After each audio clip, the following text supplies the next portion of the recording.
My name is Eli Carter. I grew up in a small town called Brindle Falls, the kind of place where everybody knew everybody's business, and most people worked the same 3 or 4 jobs available within a 20-mile radius. The lumber mill, the diner on Main Street, the auto shop, or the school district if you were lucky enough to have a degree. My father worked at the lumber mill for 19 years, until a back injury took that away from him when I was 11. My mother cleaned houses 3 days a week, and worked the register at the gas station the other 4. We weren't poor in some dramatic storybook way. We had a roof, we had food, we had each other. Money was a constant quiet pressure in our house.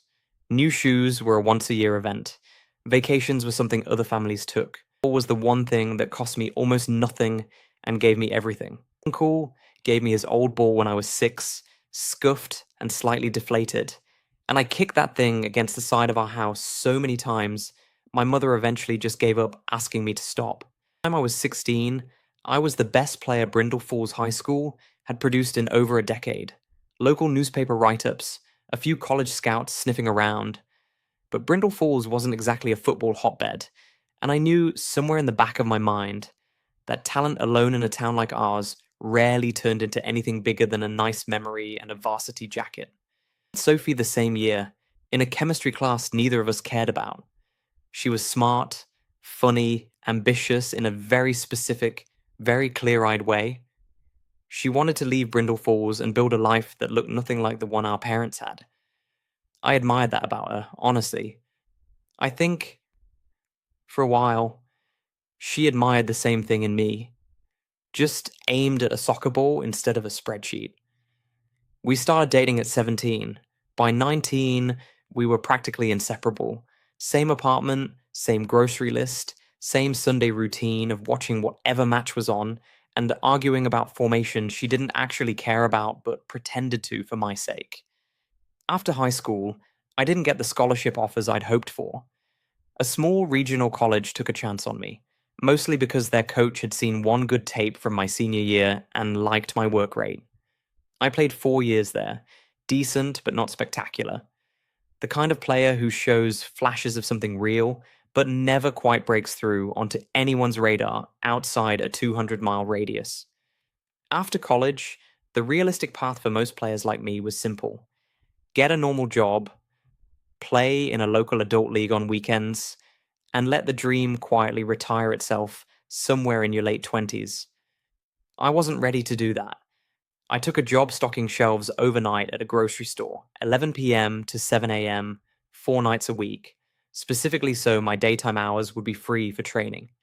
Sophie by then had finished a business degree and landed an entry-level marketing job that, frankly, paid more in her first year than I made in the previous 3 combined. She never said it like an insult, not in the beginning. She'd just look at our bank statements some months and go quiet in a way that said more than words would have.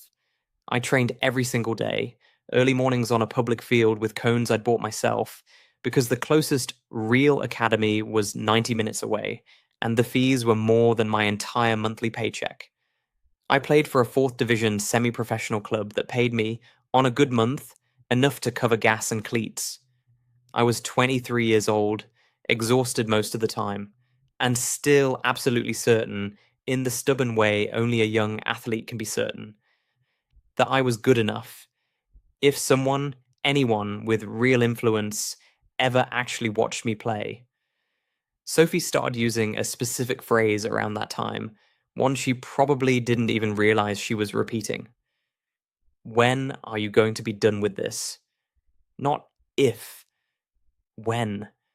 Like my career was a phase with a natural, obvious expiration date that I was simply refusing to acknowledge. I'd come home at 6 in the morning, smelling like the grocery store, and find her already awake, getting ready for a job that had health insurance and a retirement plan, and an actual office with her name on a little plaque by the door. I never resented her for that. I just felt more and more like I was standing on the opposite side of a gap that kept getting wider every year. The night Sophie left, I'd actually had good news for once. My semi-pro club's coach, a gruff, no-nonsense man named Frank Dubois, had pulled me aside after training and told me a scout from a 2nd division club 2 states over had asked about footage of me. Not a guarantee of anything, Scouts ask about 100 players for everyone they sign. But it was the first real flicker of outside interest in 5 years of grinding. I came home practically vibrating with the news. Sophie was sitting at the kitchen table with a stack of papers in front of her, our joint bank statement, our rent renewal notice, and a printed job listing for a marketing director position in another city, a much bigger city, with a salary that would have solved every financial problem we'd had for the last 6 years in a single signature. She'd already decided to take it. She told me that part first, almost like ripping off a bandage in one motion rather than peeling it slowly. "I got the job," she said. "It starts in 3 weeks. I want you to come with me." I asked what that meant for my football, for the scout, for the one real opportunity that had shown up in half a decade of grinding through fourth division leagues and overnight shifts. That's when she said it, calmly. Not even cruelly, really. Just exhausted. Like someone finally saying out loud a sentence they'd been holding back for years. "Eli, you're 24. You work nights stocking shelves so you can chase a sport that's never going to pay our bills. I can't keep waiting for a dream that's never going to pay off. You're just a poor football player with no future, and I need to actually build a life." I didn't yell. I didn't beg her to stay. I think some part of me had been bracing for that exact sentence for longer than I wanted to admit.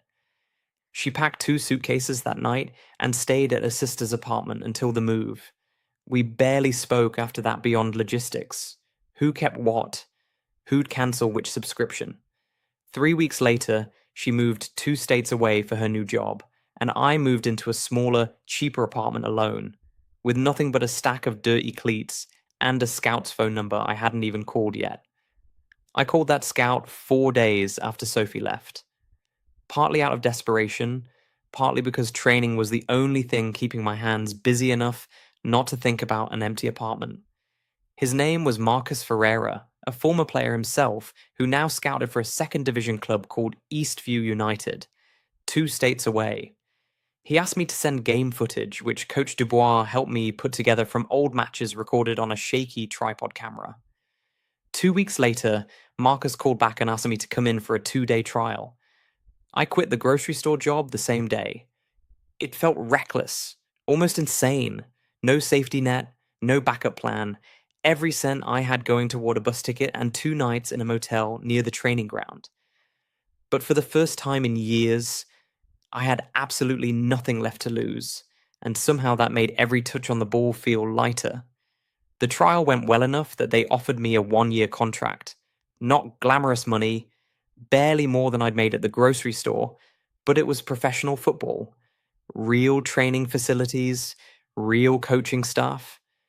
A locker with my name actually printed on a label above it. I won't pretend the next 2 years was some smooth, uninterrupted rise.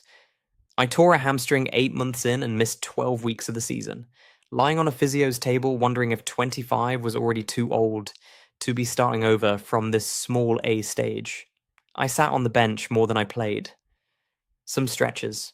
I questioned, more than once, whether Sophie had simply been right and I'd just been too stubborn to admit it. But Marcus believed in something he saw in my game that even I sometimes doubted. A relentlessness, he called it once. The specific kind that comes from genuinely having nothing softer to fall back on. By my second full season at Eastview United, I was starting regularly, and the club had climbed into playoff contention for the first time in 6 years, with a fair share of credit landing on a midfielder nobody outside the region had heard of 3 years earlier. That's when the first call from a first division club came in.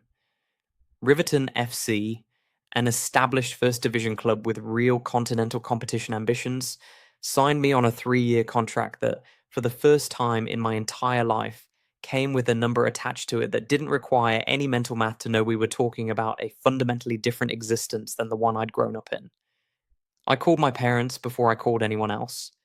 My mother cried on the phone in a way I'd genuinely never heard before. My father, a man who rarely showed much emotion after the injury that ended his own working life, just kept saying, "I knew it. I always knew it," over and over, Like saying it enough times retroactively made all those years of struggle make perfect sense. I didn't call Sophie. We hadn't spoken in almost 2 years by that point. I heard, through the same small town grapevine that connects everyone from Brindle Falls, no matter how far they scatter, that she'd gotten engaged to someone from her new marketing job. Stable, successful, exactly the kind of real future she'd been looking for. My first season at Riverton FC was a genuine breakout. Enough goals, enough assists, enough highlight reel moments that national team scouts started showing up at matches with notepads instead of just casual interest. By the end of that season, I received the call every kid who's ever kicked a ball against a garage door dreams about, an invitation to train with the senior national team. I'm not going to pretend that part of the journey was simple either. There were players on that roster who had been groomed at elite academies since they were children, with resources I'd never had access to in my life. I had to prove constantly that a kid from a town most of my new teammates had never heard of belonged in that locker room. But the same relentlessness that got me through overnight shifts and 4th division mud pitches got me through that adjustment too. 18 months later, I was a regular starter for the national team, heading into World Cup qualifying with a level of media attention that, frankly, still felt surreal every single time a reporter said my name like it was something people were supposed to already recognize. I'm not going to walk through every match of the tournament. That's a different story for a different day. But I will tell you about the final. We were tied, 1-1, deep into extra time, against a team that had been favoured by nearly every analyst before the tournament even began. The match had the specific, suffocating tension that only a World Cup final carries, where every single touch on the ball feels like it weighs slightly more than it should. In the 118th minute, a teammate played a ball through a gap that, honestly, shouldn't have existed against a defence that disciplined. I remember almost nothing about the actual run itself, just an instinct. The same instinct I'd been sharpening since I was 6 years old, kicking a deflated ball against the side of my parents' house in Brindle Falls. I scored with my left foot, the foot I'd spent an entire childhood deliberately overusing in practice, specifically because my right foot had always been the stronger one, and I refused to be a player with an obvious weakness. The stadium made a sound I genuinely don't have adequate words for. 81,000 people, and somewhere in my mind, in that exact moment, I thought about a 4th division pitch with mud up to my ankles and a coach who believed in me when literally no one outside that muddy field had any reason to. We held the lead until the final whistle. I don't remember walking up the steps to receive the trophy. I remember the weight of it in my hands far more vividly than the walk itself. Heavier than I expected somehow, and warmer. I found out what happened on Sophie's end of that night almost a year later, from a mutual friend who still kept in touch with both of us out of pure small town loyalty to neither side in particular. She told me Sophie had been half watching the match while folding laundry, not even especially invested. The way people who've moved on with their lives tend to half watch things that used to matter more to them. When the commentator screamed my name during the celebration, when the broadcast cut to a close-up of my face, exhausted and overwhelmed and crying in front of a global audience, Sophie apparently just sat down on the arm of her sofa and didn't say anything for almost a full minute. Her husband, the same stable, successful man she'd built her new life around, reportedly asked if she knew me. She said very quietly, "I used to." She texted me about 2 weeks later. A short message, the kind people send when they've rehearsed it more than the casual tone suggests. She said she's seen the final, that she was proud of me, that she hoped I was doing well. I read it 3 times before I responded. In the end, I just wrote back, "Thank you. I hope you're doing well too." Nothing more. Not out of cruelty, and honestly, not even out of lingering resentment by that point. Just the simple, settled understanding that some chapters genuinely close, and reopening them rarely serves anyone. I don't tell this story to villainize Sophie. She wanted a stable, predictable life, and at 24, with years of overnight shifts and fourth division paychecks stacking up behind us, that wasn't an unreasonable thing to want. She just decided, understandably from where she was standing, that she couldn't keep betting her future on uncertainty. I just happened to be the uncertainty that paid off. What I actually want anyone watching this to take from it isn't, look how wrong she was. It's this: nobody, not a girlfriend, not a town, not a stack of bank statements on a kitchen table, can accurately predict which dream is going to work out and which one isn't. The only real difference between a poor football player with no future and a World Cup champion, most nights, is simply whether you're still showing up to the empty field at 6 in the morning when absolutely no one is watching and absolutely nothing guarantees it will ever matter. I kept showing up. That's really the whole story. If this story moved you, next week's story is just as unexpected. Subscribe and turn on notifications so you don't miss it.